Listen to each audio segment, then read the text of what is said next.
Selamat datang di pelajaran mengenai sedekah dan persembahan.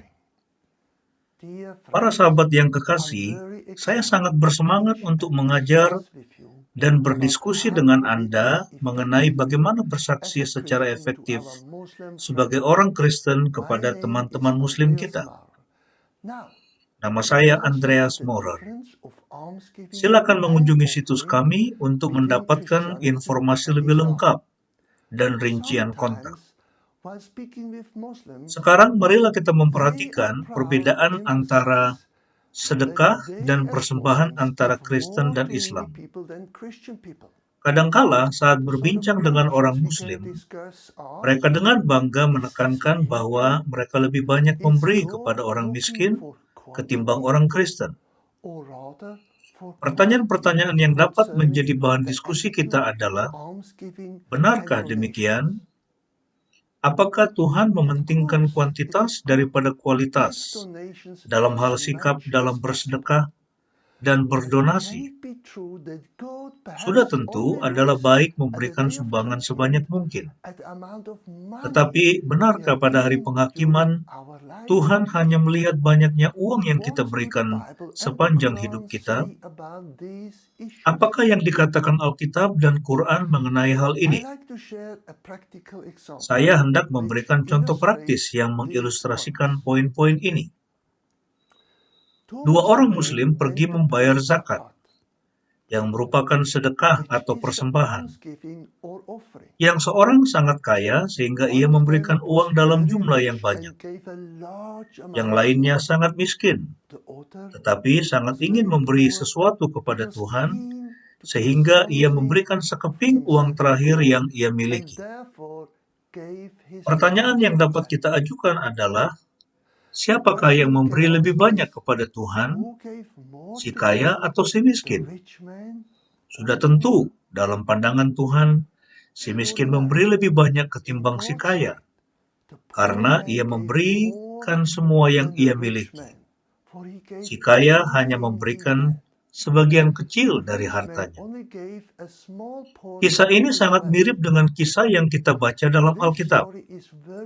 Dalam Lukas 21 ayat 1-4. Dan sambil memandang, dia melihat orang-orang kaya yang sedang memasukkan persembahannya ke dalam perbendaharaan. Dan dia melihat juga seorang janda miskin yang sedang memasukkan 2 lepton ke sana. Dan dia berkata, sesungguhnya aku berkata kepadamu, janda miskin ini memberi lebih banyak daripada semua orang itu. Sebab semua orang itu memberi persembahan kepada Tuhan dari kelimpahannya, tetapi dia memberi dari kekurangannya, yaitu seluruh kehidupan yang ia miliki. Sekarang marilah kita memperhatikan pengajaran Kristen mengenai persembahan. Konsep memberi pertama kali disebut dalam Alkitab ketika Abraham memberikan 1/10 kepada Imam Melkisedek. Dan dia memberikan kepadanya 1/10 dari semuanya. Kejadian 14 ayat 20. Persepuluhan itu diberikan kepada imam yang merepresentasikan umat Tuhan yang berkumpul. Alkitab menganjurkan agar memberi secara sukarela dan dengan motivasi yang benar. Pemberian semacam itu bermanfaat baik bagi si penerima maupun si pemberi. Amsal 11 ayat 25, Lukas 6 ayat 38. Yesus berkata, lebih bahagia memberi daripada menerima. Kisah Rasul 20 ayat 35. Bila dilakukan dengan sukarela, maka pemberian itu bermanfaat. Setiap orang memutuskan seperti apa yang ada dalam hatinya, bukan dengan duka cita atau dengan terpaksa, karena Tuhan mengasihi pemberi yang gembira. 2 Korintus 9 ayat 7. Namun demikian, memberi itu salah jika ada motivasi lain, seperti untuk membuat orang terkesan. Matius 6 ayat 2. Untuk memperoleh sesuatu sebagai imbalan. Lukas 14 ayat 12-14. Sebagai usaha untuk memberi keselamatan. Mazmur 49 ayat 6-7. Secara umum, cara Kristiani dalam memberi terlihat dalam kalimat-kalimat berikut. Lihat juga Yakobus 1 ayat 17. Segala sesuatu yang kita miliki dan segala sesuatu yang ada pada kita berasal dari Tuhan. Jadi, ketika kita memberi, kita hanya memberinya sebagian kecil dari kelimpahan yang telah Ia berikan pada kita. Memberi adalah ekspresi ucapan syukur dan pujian kita kepada Tuhan. Memberi berasal dari hati yang menyembah, yang mengakui bahwa segala sesuatu yang kita miliki dan berikan sesungguhnya telah menjadi milik Tuhan. Dalam Perjanjian Lama, Tuhan menginstruksikan orang percaya untuk memberi 1/10 karena jumlah 10% ini merepresentasikan bagian pertama dan yang terpenting dari semua yang mereka miliki. Perjanjian Baru tidak menyarankan persentase tertentu dalam memberi, namun hanya mengatakan agar setiap orang memberikan sesuai dengan pemasukannya. Sebagai ringkasan, saya ingin menekankan poin-poin berikut berkenaan dengan memberi secara Kristen. Yang pertama, orang percaya hendaknya memberi sesuai pemasukan mereka. 1 Korintus 16 ayat 2. Yang kedua, kita diberkati ketika kita memberi. Kisah Rasul 20 ayat 35. Yang ketiga, ketika kita memberi dengan sukarela kepada Tuhan, kita menerima dengan cuma-cuma dari Tuhan. Amsal 11 ayat 24, Lukas 6 ayat 38. Yang keempat, orang percaya harus mementingkan Tuhan dan bukan aturan legalistik mengenai berapa banyak harus memberi. 2 Korintus 9 ayat 7.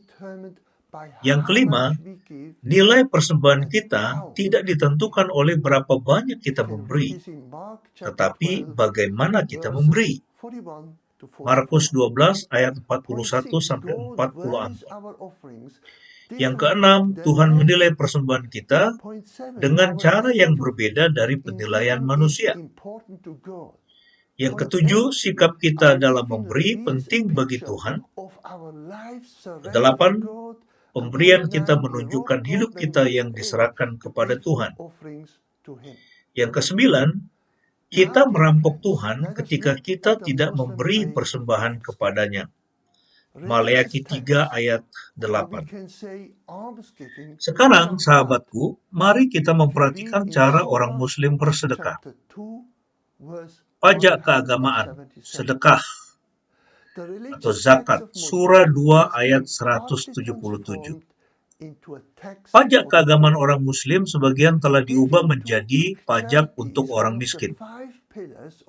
Beramal adalah salah satu dari kelima pilar Islam.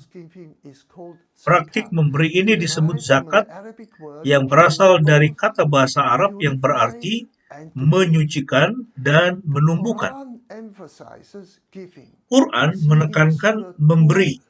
Lihat surah 2 ayat 271 sampai 273 dan surah 92 ayat 5 sampai 11. Tetapi tidak memberi pernyataan mendetil mengenai jumlahnya. Itu bergantung kepada kekayaan dan pemasukan tahunan Bapak Kepala Keluarga. Ada kelonggaran untuk para petani dan peternak untuk memberikan hewan. Jumlah 2,5%, yaitu untuk benda-benda yang diperdagangkan, adalah panduan umum. Tetapi jumlahnya dapat mencapai 20% dari laba bersih, secara khusus dalam situasi menguntungkan. Sebagai contoh, jika seseorang menemukan harta karun, maka ia harus membayar zakat sebesar 20%. Orang Muslim percaya bahwa memberi kepada orang lain menyucikan harta mereka, meningkatkan nilainya, dan menyebabkan orang untuk mengakui bahwa segala sesuatu yang ia miliki adalah mandat dari Allah. Membayar zakat diwajibkan bagi semua orang Muslim dewasa, baik pria maupun wanita, yang memiliki harta dengan jumlah minimum tertentu. Sementara zakat dapat dibayarkan kapan saja dalam kalender Islam. Banyak Muslim lebih suka membayarnya selama Ramadan, karena diyakini bahwa hal itu akan membawa berkat khusus bagi si pemberi. Saya ingin memberikan contoh praktis lainnya yang menggambarkan perbedaan antara kekristenan dan Islam. Saya mendengar kisah berikut dari banyak orang Muslim, dan seperti yang saya perkirakan, mereka sangat bangga dan takjub akan Allah yang nampaknya sangat pemurah. Di sebuah dusun Muslim, ada seorang pria Muslim yang sangat jahat, dan semua orang di dusun itu mengenalnya. Sejak kecil, ia telah terlibat perampokan, dan ia melakukan banyak hal yang jahat semasa hidupnya. Ia juga membunuh sejumlah orang. Semua orang di dusun itu berpikir orang jahat ini pantas masuk neraka setelah ia mati. Namun demikian, ketika orang ini sudah sangat tua, satu hari sebelum kematiannya, sesuatu yang menakjubkan terjadi. Ketika ia sedang menyeberang jalan, ia melihat seekor anjing yang sakit, dan ia berbelas kasihan, lalu memberi air pada anjing itu. Pada saat itu, Allah melihat perbuatan yang murah hati itu, dan Allah senang akan hal itu, lalu memberi jalan masuk ke Firdaus pada si Muslim jahat, hanya karena ia melakukan satu perbuatan baik. Dari kisah ini kita belajar bahwa banyak orang Muslim percaya dengan memberi sesuatu kepada orang miskin atau binatang, orang dapat masuk Firdaus oleh karena kemurahan Allah. Sebagai konklusi, di samping semua poin yang telah saya sebutkan di atas, saya ingin menekankan perbedaan dasar utama dalam melaksanakan sedekah atau pemberian yang dilakukan dalam kedua keyakinan ini. Perbedaan yang sangat signifikan. Yang pertama, dalam kekristenan, Alkitab menekankan bahwa dalam memberi uang, sikap hati lebih penting daripada besarnya uang yang diberikan. Yang kedua, dalam Islam, orang Muslim berpikir mereka dapat masuk Firdaus dengan cara memberi kepada orang miskin. Karena Allah bisa saja melihat perbuatan-perbuatan yang murah hati ini dan kemudian memberikan pahala yang pantas. Dalam kekristenan, mustahil untuk memperoleh keselamatan atas usaha manusia. Karena Alkitab memperjelas bahwa satu-satunya cara masuk surga adalah dengan menerima karunia Tuhan sebagai pemberian, yaitu keselamatan melalui pengorbanan kematian Yesus di kayu salib. Salah satu permasalahan dalam kekristenan dan Islam adalah uang atau barang yang diberikan tidak selalu mencapai atau diterima orang yang berkebutuhan, namun disalahgunakan. Kisah berikut terjadi pada saya beberapa waktu yang lalu, mengilustrasikan poin ini. Suatu kali saya menerima telepon dari seorang Muslim yang pernah saya temui di masjid. Ia meminta saya untuk datang ke tokonya dan berkata bahwa ia mempunyai masalah besar dan ia memerlukan bantuan saya, dan saya harus mendoakannya. Ia adalah pemilik pabrik karpet yang sangat besar, dan ia sangat kaya. Ia menunjukkan pada saya beberapa karpet yang sangat indah di tokonya, lalu kami minum teh. Setelah beberapa waktu, saya bertanya padanya apa masalahnya, dan mengapa ia memanggil saya untuk mendoakannya. Kemudian ia menjelaskan bahwa ia tidak dapat tidur dengan baik, karena hati nuraninya terganggu setelah ia mencuri zakat milik umat. Ia adalah pengumpul zakat dari 5 masjid selama bertahun-tahun, dan dengan diam-diam ia mencuri sejumlah besar uang dan menginvestasikannya ke dalam bisnisnya. Orang Muslim ini meminta saya untuk mengucapkan doa agar ia dapat tidur dengan tenang lagi. Sekarang, apakah yang akan Anda lakukan dan bagaimana Anda menjawab si pengusaha Muslim ini? Berikut ini adalah apa yang saya lakukan. Saya menceritakan padanya kisah Zakheus, si pemungut cukai. dari Alkitab yang terdapat dalam Lukas 19 ayat 1-10 dan menganjurkan teman muslim saya itu untuk melakukan hal yang sama dan berdoa hanya kepada Tuhan yang sejati. Saya menjelaskan padanya kisah keselamatan dari Alkitab. Saya memberinya Alkitab. Oleh karena ia meminta saya untuk mendoakannya, maka saya mendoakannya agar ia mencari dan menemukan Tuhan yang sejati, menerima jalan keselamatannya, dan dengan demikian mendapatkan damai dalam hatinya, dan pada akhirnya dapat kembali tidur nyenyak. Teman-teman yang kekasih, sekarang apakah tanggapan Anda? Apakah saya telah memperjelas perbedaan yang ada? Apakah Anda mempunyai pertanyaan perihal yang telah dijelaskan? Apakah Anda ingin diskusi lebih lanjut?